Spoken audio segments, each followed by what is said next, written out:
हरे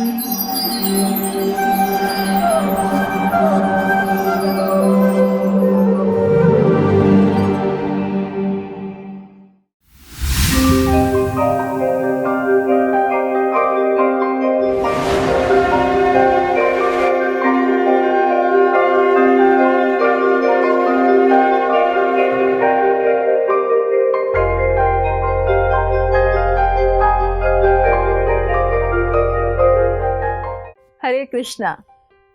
आज के कार्यक्रम में आपका हार्दिक स्वागत है। हमारे वक्ता हैं श्रीमान केशव मुरारी प्रभु जी। प्रभु जी ने दिल्ली यूनिवर्सिटी से ग्रेजुएशन की है। सन 1995 में वे अंतर्राष्ट्रीय कृष्ण भावनामृत संघ इस्कॉन के संपर्क में आए तथा सन 2004 में प्रभु जी ने इस्कॉन के संस्थापक आचार्य भक्तिवेदांत स्वामी श्रील प्रभुपाद के वरिष्ठ शिष्य परम पूज्य गोपाल कृष्ण गोस्वामी महाराज से दीक्षा प्राप्त की तथा सन 2005 में भगवान नाम का प्रचार करने हेतु उन्होंने अपना संपूर्ण जीवन समर्पित कर ब्रह्मचर्य आश्रम स्वीकार किया। प्रभु जी इस्कॉन रोहिणी के अध्यक्ष हैं और नॉर्थ इंडियन डिविजनल काउंसिल के वाइस चेयरमैन हैं। साथ ही इंडियन कॉन्टिनेंटल कमिटी ICC के सेक्रेटरी हैं और इस्कॉन इंडिया एडवाइजरी कमेटी के सदस्य भी हैं। प्रभु जी विभिन्न स्थानों पर जैसे स्कूल, कॉलेजों, ऑफिस व कॉरपोरेट्स में भगवत गीता के अनुसार एक सुखी व संतुष्ट जीवन जीने हेतु लोगों का मार्गदर्शन भी करते हैं। तो आइए श्रवण करते हैं भगवान की मधुर लीलाओं को एक अत्यंत ही समर्पित भक्त श्रीमान केशव मुरारी प्रभु जी के श्रीमुख से। धन्यवाद। हरे कृष्णा।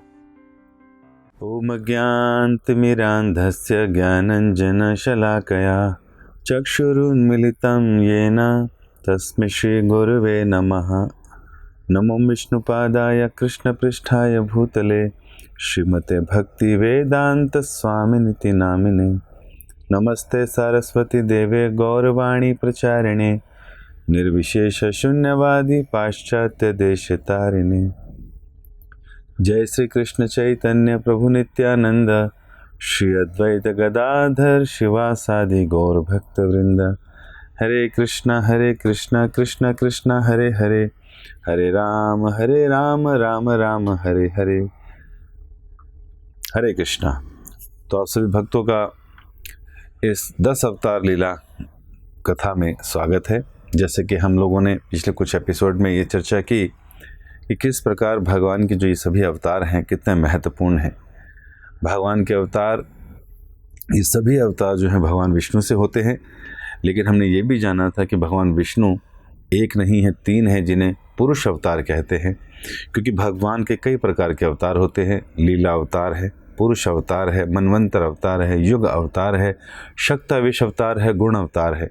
इन अवतारों के द्वारा भगवान हमेशा कुछ न कुछ नए नए अवतार लेकर समाज की, भक्तों की, ब्राह्मणों की, गायों की, देवताओं की, धर्म की रक्षा करने के लिए समय समय पे आते हैं। इसलिए भगवान कृष्ण भगवद गीता में कहते हैं यदा यदा ही धर्मस्य ग्लानिर्भवति भारत।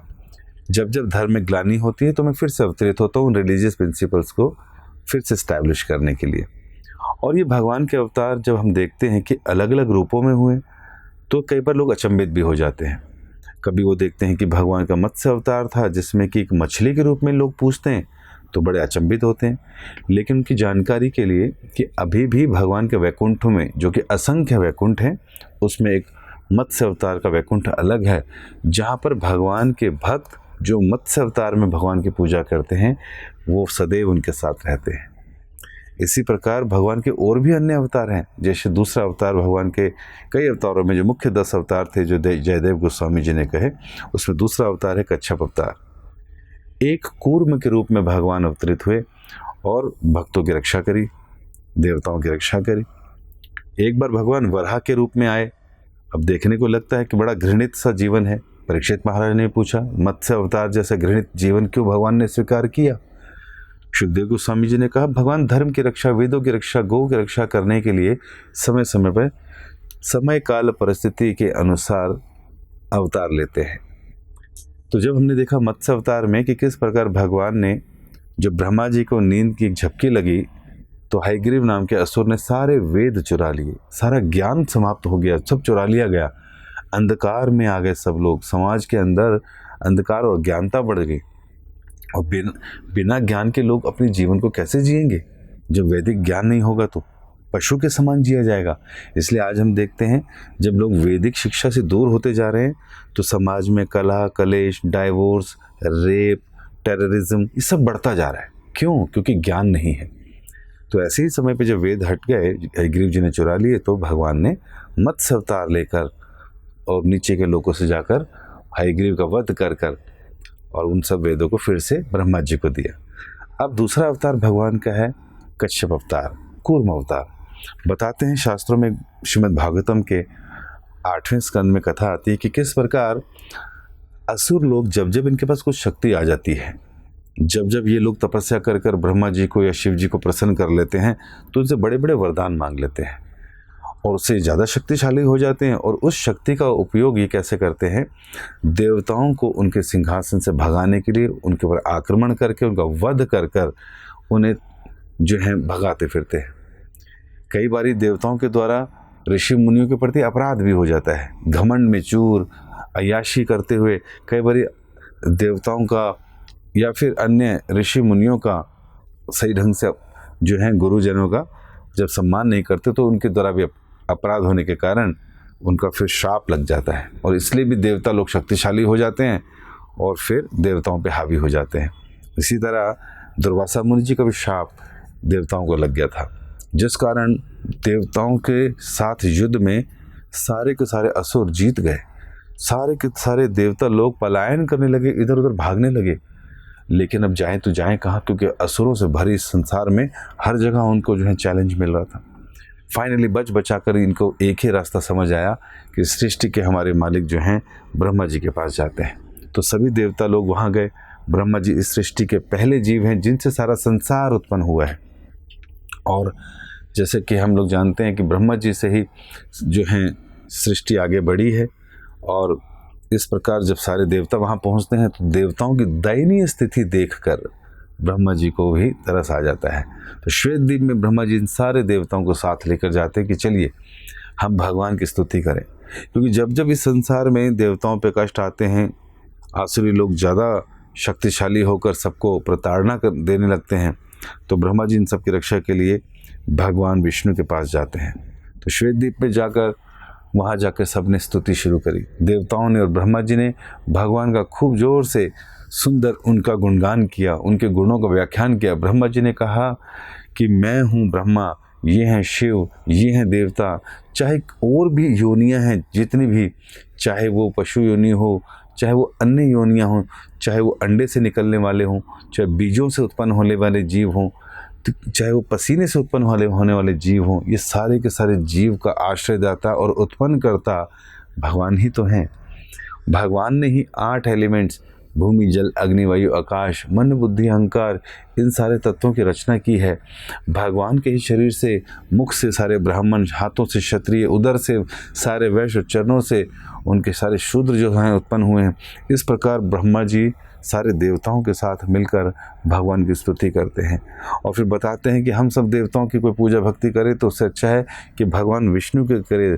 तो उनके लिए एग्जाम्पल देते हैं कि जैसे एक वृक्ष की जड़ में पानी डालने से सारे वृक्ष की टहनियाँ, पत्तियाँ सब हरी भरी हो जाती हैं, उसी प्रकार विष्णु भगवान के चरणों में जाने से 33 करोड़ देवी देवता भी प्रसन्न हो जाते हैं। इसमें ब्रह्मा जी इस प्रकार स्तुति कर रहे हैं, देवता लोग इस तरह से स्तुति कर रहे हैं। भगवान जो हैं इस प्रकार देवताओं की स्तुति सुनकर, ब्रह्मा जी की स्तुति सुनकर उनके सामने प्रकट हो जाते हैं। भगवान का सुंदर रूप देखकर सभी लोग उनका गुणगान करते हैं। भगवान के सुंदर कुंडल, उनके गले में कौस्तुभ मणि, यहाँ पर लक्ष्मी जी उनके वक्षस्थल पर और सुंदर मुकुट उन्होंने पहना है, हाथ में शंख चक्र गदा पद्म है, गरुड़ जी के बैठकर वो अवतरित हुए, लक्ष्मी साथ में है उनके, और सुंदर पीताम्बरी धारण किए हैं। और इस प्रकार सुंदर रूप को देखकर सब अचंभित हो जाते हैं भगवान को देखकर और भगवान की स्तुति इत्यादि और करते हैं। तो फिर भगवान जो हैं कृपावश उनके ऊपर कुछ शब्दों से उनकी बात करते हैं और फिर कहते हैं कि इस समय तुम्हारी समस्या को जो है मैं समझता हूँ ठीक प्रकार से कि असुर लोग जो है ज़्यादा शक्तिशाली हो गए हैं और वो सब तुम पर आक्रमण कर रहे हैं और तुम्हें इधर उधर पलायन करना पड़ रहा है। तो फिर वो कहते हैं ठीक है, मैं तुम्हें इसका मार्ग बताता हूँ कि करना क्या है। भगवान कहते हैं अर्यो अपि ही संध्या सती कार्य थे गौरवे। भगवान कह रहे संधि कर लो, अपना हित जिसमें हो, क्योंकि सबसे पहला अपना हित होता है। हर व्यक्ति अपने को जान बचे तो लाखों पाए। कहते पहले अपना हित करो। अपने हित में क्या करो कि मनुष्य को अपने शत्रुओं से संधि करनी पड़े तो वो भी कर लो, अगर अपना हित उसमें दिखता है तो भगवान ये देवताओं को सिखा रहे हैं। और फिर कह रहे हैं अपने हित अपने लाभ के लिए मनुष्य को चाहिए जैसे सांप चूहे से दोस्ती कर लेता है, जबकि ये दोनों एक दूसरे के जान के, एक तो बचना, चूहा तो भागना चाहता है और सांप उसको खाना चाहता है। तो ये लोग भी एक कथा के द्वारा एक एग्जाम्पल दे रहे भगवान कि सांप भी चूहे से दोस्ती कर लेता है जब संकट आता है। तो शिला प्रभुपाद जी प्रपट में लिखते हैं इस कथा को कि किस प्रकार एक बार एक सांप और एक चूहा एक शिकारी के जाल में दोनों फंस गए। अब जैसे ही दोनों फंस गए तो सांप ने देखा, वाह फंस तो गया हूँ लेकिन मेरे लिए फीस्ट का इंतजाम किया है, चूहा है इसको तो अभी मैं खा जाऊंगा। तो जैसे ही मन बनाकर खाने लगे तो चूहे ने कहा भाई साहब रुकिए, आप देखिए ना मुझे कहाँ पर, आप कहाँ खा रहे हैं, आप भी मर जाएंगे मैं भी मर जाऊंगा, हम लोग जाल के अंदर हैं, आपने अगर मुझे खा भी लिए शिकारी तो आपको भी मार देगा। सांप को समझ आया। तो फिर उसने कहा क्या करें। कहते काम करते हैं, देखो सांप इस पिंजरे से बाहर निकलने का मैं वो कर सकता हूँ कि मैं काट सकता हूँ इसको, अगर हम काट लेंगे तो हम दोनों बाहर आ जाएंगे, आप अपने घर खुश मैं अपने घर खुश। सांप ने कहा वाह बड़ी अच्छी बात बोली, अगर इसके दांत इतने मजबूत हैं और हम बाहर निकल सकते हैं तो जान बचाओ, चूहे से दोस्ती कर लो, इसकी बात को मान लेते हैं फॉर द टाइम बिंग। चूहे ने उस जाल को काटा, सांप बाहर निकला, चूहा बाहर निकला, कुछ देर के लिए संधि कर ली और उसके बाद सांप ने चूहे को पकड़ लिया और मार के खा लिया। तो यहाँ पर ये दिखा रहे हैं, प्रभुपाद जी भी कह रहे हैं कि जैसे एक सांप चूहे से दोस्ती कर रहा है मुसीबत आने पर, तो देवताओं को कहा कि तुम्हारे सामने भी इस समय जो असुर इतने शक्तिशाली हो रखे हैं, इनके साथ आप भी क्या कर लो, संधि कर लो। तो संधि करके क्या होगा, तो उन्होंने कहा संधि करके तुम क्या करो, क्षीर सागर में सभी प्रकार के वनस्पतियां डाल दो, जितने भी तृण हैं वो डाल दो, लताएं डाल दो, औषधियां डाल दो, सारे क्षीर सागर को भर दो, दूध से भरे हुए सागर को। और क्या करो, तब मेरी सहायता से क्या करो, मंदराचल पर्वत लेकर आओ। मंदराचल पर्वत बहुत बड़ा है, जिसका बेस ही कम से कम 1,00,000 मील योजन का है। कहते उस मंदराचल पर्वत को लेकर आओ और वासुकी जो सर्प है, नीचे के लोकों में अतल वितल सुतल तलातल रसातल महातल पतल, इन लोकों में वैसे कि सूर्य की रोशनी नहीं जाती, लेकिन को वीर स्वर्ग कहा गया है, छुपे हुए स्वर्ग जो कि नीचे के हैं, लेकिन यहाँ पर सर्प इत्यादि रहते हैं और यहाँ पर रोशनी होती है। सर्पों के माथे पे, शीश पे जो है मणियाँ होती हैं, जिसकी रोशनी से वहाँ पर जगमगाहट होती है और बहुत ऑपुलन से वहाँ पर बताया जाता है। तो कहते हैं कि वहाँ के जो सर्प हैं, उन सर्पों के जो राजा हैं वासुकी हैं, और कहा तुम वासुकी की मदद से मंदराचल पर्वत को लपेटो, एक तरफ असुर लोग और दूसरी तरफ आप लोग, और तब तुम क्या करो, मंथन करो इस क्षीर सागर का, और ध्यान रहे आप इसका मंथन करना, धैर्य से करना तथा शांति से करना, क्योंकि धैर्य और शांति से किया गया हर कार्य संपन्न करना चाहिए व्यक्ति को। किंतु यदि कोई क्रोध से शुद्ध हो जाए, शुद्ध रहे, तो लक्ष्य की प्राप्ति नहीं होती, क्योंकि क्रोध हमें डाइवर्ट कर देता है, मन को व्यथित कर देता है। लेकिन धैर्य और शांति से कोई कार्य किया जाए, सोच समझकर, मोड ऑफ गुडनेस में, तो उसके रिजल्ट अच्छे आते हैं। क्रोध रजोगुण का प्रतीक है, लेकिन अगर हम क्रोधित हो जाए तो सबसे पहले हमारी बुद्धि का नाश हो जाएगा, सोचने समझने की शक्ति खत्म हो जाएगी, हम कुछ प्रहार कर देंगे, कुछ गलत काम कर बैठेंगे, अपने लक्ष्य से डाइवर्ट हो जाएंगे। तो भगवान ये शिक्षा दे रहे हैं, क्या करो, संधि कर लो, दूसरा धैर्य और शांति के साथ कार्य को करो। इस प्रकार उन्होंने उनको शिक्षा दी। फिर कहा कि तुम्हें क्या करना है, जब तुम क्षीर सागर से मंथन करोगे तो उससे काफ़ी चीज़ें निकलेंगी। जैसे सबसे पहले हलाहल विष निकलेगा, समुद्र के अंदर से विष जब बाहर निकलेगा तो डरना नहीं, क्या करना, शिव जी को बुला लाना। शिव जी क्या करेंगे, सारे जहर को पी लेंगे। और हम जानते हैं शिव जी ने सारा का सारा विष संसार के लिए, इस संसार की रक्षा करने के लिए जो देवताओं और वसुरों के द्वारा मंथन से निकला उस क्षीर सागर से, उसको धारण कर लिया और कंठ पे ही रोक लिया। शिव जी सारे सबसे बड़े योगी हैं, तो कंठ पे रोक लिया, कंठ से नीचे नहीं जाने दिया। और आज हम देखते हैं कि भगवान का पूरा कंठ जो है नीला रंग का हो गया उस विष की वजह से। तो इसलिए शिव जी नीलकंठ कहलाए। तो जब नीलकंठ को देखते हैं तो तुरंत याद आता है कि भगवान ने हमारी रक्षा की थी उस विष से, जब भगवान विष्णु ने देवताओं की रक्षा करनी चाहिए। तो इस प्रकार कहा, समुद्र के मंथन से काफ़ी चीज़ें और निकलेंगी, विविध प्रकार के उत्पाद निकलेंगे, लेकिन तुम्हें क्या करना है, उसको प्राप्त करने के लिए लालच नहीं करना, क्योंकि प्रयोजन कुछ हो रहा है। हमारा प्रयोजन क्या है कि जब तुम मंथन करोगे तो उससे अंत में अमृत निकलने वाला है, और वो अमृत मैं आप लोगों को पिला दूंगा जिससे कि तुम अमर हो जाओगे। लेकिन अगर तुमने उस अमृत से पहले निकलने वाले उत्पादों के प्रति लालच दिखाया तो फिर मुश्किल हो जाएगा।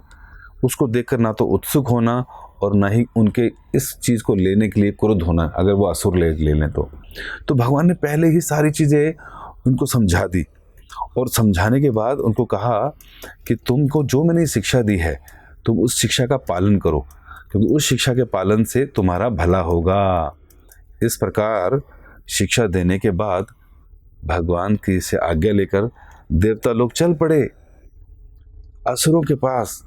उनके असुरों के अधिकारी को कहा, जी हम आपके साथ संधि करना चाहते हैं, हम चाहते हैं कि हम लोग क्षीर सागर का क्या करें, मंथन करें, और उससे बहुत सारी चीज़ें प्राप्त होंगी, यहाँ तक कि अमृत प्राप्त होगा, और अमृत पी के हम सब अमर हो जाएंगे। असुरों को भी लगा कि देवताओं लोगों की तरफ से ये चीज़ आई है, चलो मान लेते हैं, और फिर वही हुआ। लेकिन उन्होंने कहा कि इसको करने के लिए हमें क्या करना पड़ेगा, हमें जो है इसको करने के लिए सबसे पहले मंदराचल पर्वत को लाना पड़ेगा। और ये मंदराचल पर्वत जो है ये इतनी आसानी से, यानी कि हमें वहाँ जाना पड़ेगा। और ये सारे के सारे देवता और असुर लोग मंदराचल पर्वत की तरफ चले गए कि चलो जी मंदराचल पर्वत, ये तो बड़ा विशाल पर्वत था। और फिर क्या हुआ, मंदराचल पर्वत के पास पहुंचने के बाद उनको लगा भाई उठाते हैं हम इसको क्षीर सागर तक लेके चलना, वहाँ गिराना है इसको। तो सारे के सारे देवता, काउंटलेस डेमी गॉड्स, वैसे बताते 33 करोड़ देवी देवता होते हैं, लेकिन मुख्यतः जितने सारे देवता वहाँ पहुँचे, सारे पहुँचे, असुर भी सारी भारी संख्या में पहुँचे, और उन्होंने पर्वत को हिलाना शुरू करा, उठाना शुरू करा। ये टस से मस ना हो। इन सबको अपनी शक्ति पर बड़ा गरूर था कि हम क्या से क्या न कर दें। इंद्र को था अपने वज्र पे कि मैं पर्वत से बड़े बड़े पर्वत तोड़ सकता हूँ, लेकिन मंदराचल पर्वत को हाथ तक हिला तक नहीं पा रहे थे सारे देवता। असुरों ने देवताओं को अभी हराया था, जिनके डर से इधर उधर भाग रहे थे, लेकिन ये मंदराचल पर्वत उनसे हिल नहीं रहा था। बड़ी कोशिश करके किसी तरह उठा लिया, हल्का सा उठाया, कई लोग जो नीचे चले गए उठाने के लिए। मंदराचल पर्वत इतना भारी था कि फिर से धड़ाम से गिर गया। कई देवता और कई असुर उसके नीचे दब के मर गए, कईयों के हाथ पांव टूट गए, बुरी हालत हो गई, कराहने लगे, रोने लगे। और फिर जब देखा कि नहीं हो रहा, तभी भगवान ने उनके गुरूर को तोड़ने के लिए गरुड़ को साथ वहाँ पहुँचे। और गरुड़ को जब गरुड़ जी वहाँ आए तो गरुड़ जी ने क्या किया, गरुड़ जी ने अपनी कमर पर ही उस पूरे के पूरे पर्वत को उठा लिया, अपने एक पंख पर के साइड में उस पूरे मंदराचल पर्वत को रख लिया, और देवताओं को कहा अब तुम सब बचे हो, आओ मेरे इस वाले पंख पर सारे बैठ जाओ। और इनको दोनों को कमर पे बिठाकर बाकियों को सबको ठीक ठाक कर कर लेकर चले गए मंदराचल पर्वत को, क्षीर सागर में रख दिया। उस इतने लंबे चौड़े पर्वत मंदराचल पर्वत को वहाँ रखा। अब सबको लगने लगा वाओ थैंक गॉड कि ये किसी तरह यहाँ पर आ गया। और अब क्या करेंगे हम, दूसरी आज्ञा मिली थी हमें मिला था क्या कि हमको वासुकी से बात करनी कि आप रस्सी का काम की। तो वासुकी को लेकर आए, बहुत बड़ा सांपों का राजा वासुकी को लाए, और सबने क्या किया, देवताओं ने मुख की तरफ पकड़ लिया और असुरों ने पूंछ की तरफ पकड़ लिया। देवताओं को ईर्ष्या थी, देवताओं से हमेशा असुरों को। उन्होंने कहा मुख की तरफ तुम क्यों रहोगे, हमें पिछला हिस्सा दे दिया, पिछला हिस्सा तो दूषित माना जाता है, तो आप क्या करिए, आप पीछे आइए, हम उधर जाएंगे। तो सारे असुर जो हैं मुख की तरफ आ गए, क्योंकि भगवान ने कहा था जो ये मांगे, जो ये बोले आसानी से सहन कर लेना। फिर क्या था, जैसे ही खींचने की कोशिश करी तो वासुकी के मुंह से, उसके मुंह से उसने फुंकारना शुरू कर दिया और सारे देवता काले नीले पड़ गए एकदम, और पूरा का पूरा पर्वत हिला और धड़ाम से इम्बैलेंस हुआ तो सबकी बुरी हालत, फिर नीचे कुछ दब गए। ये तो पर्वत के नीचे तो बेस ही नहीं, बड़ी मुश्किल हो गई। ओह, अब तो इनको लगा कि अब तो हम लोग ये मंथन कर नहीं पाएंगे।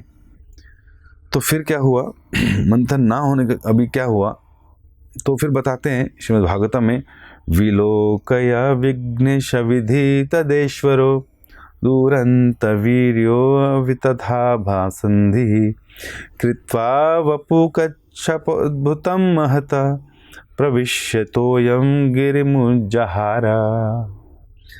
इसमें कह रहे हैं कि जब उन लोगों को से नहीं मंदराचल पर्वत संभला तो भगवत इच्छा से जैसी स्थिति उत्पन्न हो गई थी उसे देखकर असीम शक्तिशाली एवं अच्युत, जो कभी अपनी पोजीशन से नीचे नहीं आते, संकल्प लेने वाले, जो संकल्प शक्तिमान हैं, जो संकल्प लेने पूरे होते हैं वाले भगवान एक कच्छप रूप में, कछुए के रूप में वहाँ पर उपस्थित हो गए, अवतरित हो गए।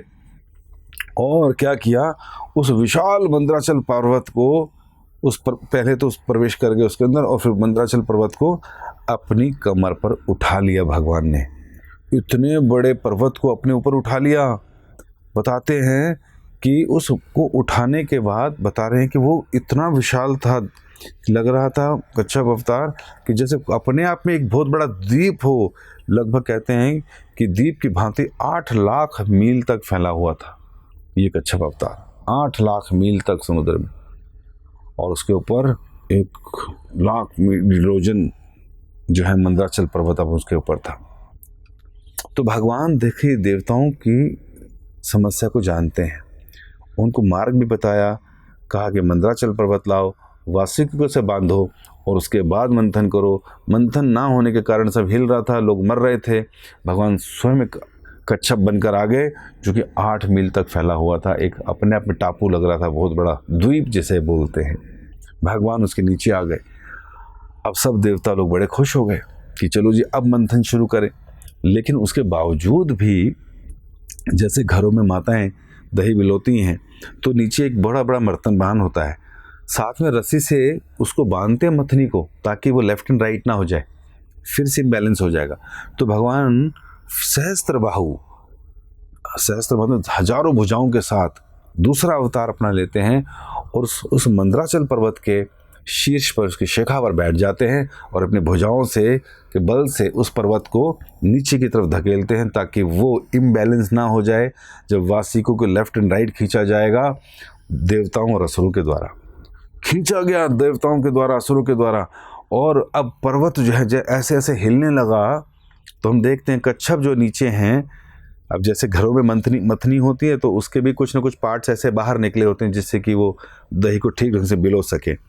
तो कच्छप अवतार था तो उसका मुंह बाहर, 2 हाथ और 2 पैर और 1 पूंछ, इस प्रकार का जो है भगवान ने अवतार लिया कि मथनी लग रहे थे। ऊपर से मंदराचल पर्वत और वासुकी जो है रस्सी के रूप में खींचे रहे थे, भगवान सहस्त्रबाहु ऊपर से दबा रहे थे।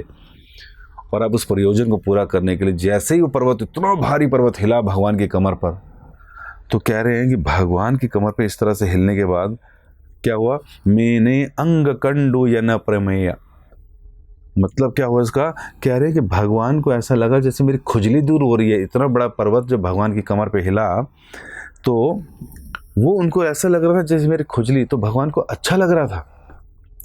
जिस पर्वत के नीचे आके देवता मर रहे थे, कच्छप रूप में भगवान उस मंदराचल पर्वत को, उसके घूमने से भगवान को फील हो रहा है जैसे कि क्या है, खुजलाहट उनकी दूर हो रही है।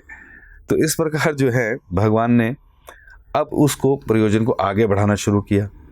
अब जैसे ही मंथन शुरू हुआ तो सबसे पहले हलाहलकूट विष निकला, ये कालकूट विष जो बाहर निकला तो सबको अंदर हाहाकार मच गया, भाई क्या करें। फिर शिवजी जी आए, शिवजी से प्रार्थना करी, शिवजी ने उसको पूरा अपने कंठ में धारण कर लिया। उसके बाद केवल ये नहीं था, कामधेनु गाय निकल आई, वो उन्होंने ऋषियों को दे दी कि आप लीजिए, आपके प्रयोजन का है। उसका उच्च शव अश्व निकला जो दैत्यों ने ले लिया, सारे असुरों ने कहा ये घोड़ा हम लेंगे। इंद्र और इत्यादि सारे चुप रहे कि नहीं नहीं, जो मांग रहे हैं कोई दिक्कत नहीं है। फिर ऐरावत हाथी निकला तो वो इंद्र ने इजीली स्वीकार कर लिया, किसी ने कोई ऑब्जेक्शन नहीं किया। कौस्तुभ बड़ी निकली तो वो उन्होंने भगवान को दे दी, भगवान ने अपने कंठ में रखकर उसको धारण कर ली। कल्प वृक्ष निकला, वो अपने आप ही स्वर्ग में चला गया, जो सबकी इच्छाएं पूरी करता है। लक्ष्मी आई तो उस पर कोई वो नहीं था, तो वो स्वेच्छा से भगवान विष्णु के पास आ गई। और इसके साथ अप्सराएं निकली, वो स्वेच्छा से अपना स्वर्ग इत्यादि चली गई। वारुणी देवी निकली तो देवताओं ने उनको ले लिया कि ये हम लेंगे, तो कोई कुछ नहीं बोला। धनुष निकला, वो भगवान ने स्वयं अपने हाथ में रख लिया। चंद्रमा निकले तो उनको विचरण करने के लिए छोड़ दिया। दिव्य शंख निकला, वो भगवान ने स्वीकार कर लिया। और जब अंत में धन्वंतरी निकले अपने हाथ में एक कलश लेकर जिसमें था अमृत, तो बस फिर क्या था, जैसे ही अमृत बाहर निकला देवताओं ने सबसे पहले छलांग मारकर वो अमृत छीन लिया। अब देवताओं के पास, असुरों के पास सारा का सारा अमृत आ गया और देवता लोग हतप्रभ थे कि भाई क्या हो गया ये सब। फाइनली भगवान जो प्रयोजन पूरा करना चाहते थे कि अमृत निकले और वो देवताओं को मिले, ताकि देवताओं लोग फिर से धर्म के नियम का पालन कर सकें, सृष्टि का संचालन कर सकें। जो असुरी लोग इतने शक्तिशाली हो गए हैं उन पर विजय प्राप्त कर सके। लेकिन ये क्या, अमृत चला गया इनके हाथ में। तो भगवान ने यहाँ पर एक और अवतार लिया, मोहिनी अवतार जिसे कहते हैं। इसमें भगवान सुंदर सी एक युवती बनकर उनके सामने प्रकट हो गए। और अगर भगवान युवती बनेंगे तो भगवान जिन सारे संसार को सुंदरता देने वाले को स्वयं एक युवती के रूप में आएंगे, तो सोचिए। तो उनके रूप की, उनके सुंदर रंग की, उनके पूरे के पूरे शरीर की बहुत सुंदर जो हैं उपमाएं दी गई हैं। और फिर देवता तो अचंभित थे ही, सारे के सारे असुर लोग भी उस अप्सरा को देखते रह गए। उनकी एक टक नज़र लगाए, उनको सुध बुध सब खो गई। और जब मटक मटक के मोहिनी रूप आए सामने तो उन्होंने कहा जी ये अमृत मैं बांटूंगी। तो सारे के सारे असुरों ने कहा जी बिल्कुल। सबको लग रहा था जैसे मेरी तरफ ही देख रहे हैं, मुझे प्यार से देख रही हैं, शायद मुझे स्वीकार करेंगी, शायद मुझसे कुछ कह रही हैं। और इस प्रकार उन्होंने आसानी से वो अमृत का कलश किनको दिया, भगवान मोहिनी के हाथ में दे दिया। अब मोहिनी ने कहा ठीक है मेरा काम है, जैसे जैसे मैं बोलूँगी आप इधर लाइन लगा लीजिए, देवता लोग इधर लगा लीजिए। सब ने कहा जी जो आ गया। सब मोहित हो गए मोहिनी अवतार से। तो मोहिनी ने कहा कि जैसे जैसे बांटों को स्वीकार करना पड़ेगा जी, करेंगे। उन्होंने देवताओं से शुरू कर दिया और देवताओं से शुरू करके सारे देवताओं को पिला दिया। और इधर से दो असुर उठ के इधर आ गए तो उनको भी पिला दिया। सूर्य और चंद्र ने देखकर बोल दिया मोहिनी को कि देखिए असुर लोग यहाँ आ गए हमारी टीम में, है ना। जैसे भक्त लोग प्रसाद पाने के लिए बैठते हैं, रसगुल्ले बट रहे हो, लग रहा है ख़त्म हो जाए तो लोग लाइन चेंज कर लेते कि भाई मेरे को ना मिले तो इसी तरह वो लोग इधर आ गए थे चतुरताई से। तो भगवान ने तुरंत सुदर्शन चक्र निकाला, उन दोनों की गर्दन उसकी गर्दन काट दी। तो उसका सर और उसका धड़ आज भी राहु केतु की तरह अमावस्या और इन दिनों में जो है उनको ग्रास करते हैं और आज भी सूर्य चंद्रमा का पीछा करते रहते हैं, जो चंद्र ग्रहण और सूर्य ग्रहण के नाम से जाना जाता है। तो ये हम कृपालु भगवान जो देवताओं की मदद के लिए, वेदों की धर्म की मदद के लिए ऐसे ऐसे रूप बना के लाए कि अब जो कच्छप अवतार लेकर आए ताकि मंदराचल पर्वत रख कर मथनी से अमृत निकाला जा सके। देवताओं को फिर अमृत पिलाया गया ताकि वो हुष्ट पुष्ट हो सकें और फिर से असुरों पर विजय प्राप्त कर कर धर्म की, संसार की रक्षा कर सकें। और हम जैसे जीव जो इस संसार में रह रहे हैं, जिन्हें सब कुछ उत्पादन यहाँ पर मिल रहे हैं, वो इसलिए मिल रहे हैं क्योंकि देवता लोग खुश हैं, असुरों पर विजय प्राप्त कर चुके हैं, इसलिए हम लोगों की वो सेवा कर रहे हैं। तो इस प्रकार भगवान ने सुंदर अवतार लिया, कच्छप अवतार। जयदेव गोस्वामी जी अपने 10 अवतार स्तोत्र में लिखते हैं, क्षितिरति विपुल तरे तव तिष्ठति पृष्ठे, धरणि धरण किन चक्र गरिष्ठे, केशव धृता कच्छप रूपा, जय जगदीश हरे, जय जगदीश हरे, जय जगदीश हरे। आप सबका धन्यवाद। हरे कृष्णा। ऐसे ही और भक्तिमय कार्यक्रमों के लिए देखिए हरे कृष्णा टेलीविजन और इसे प्राप्त करने के लिए आप अपने केबल अथवा DTH ऑपरेटर से संपर्क करें तथा और अधिक जानकारी के लिए आज ही डायल करें 7666 839 839।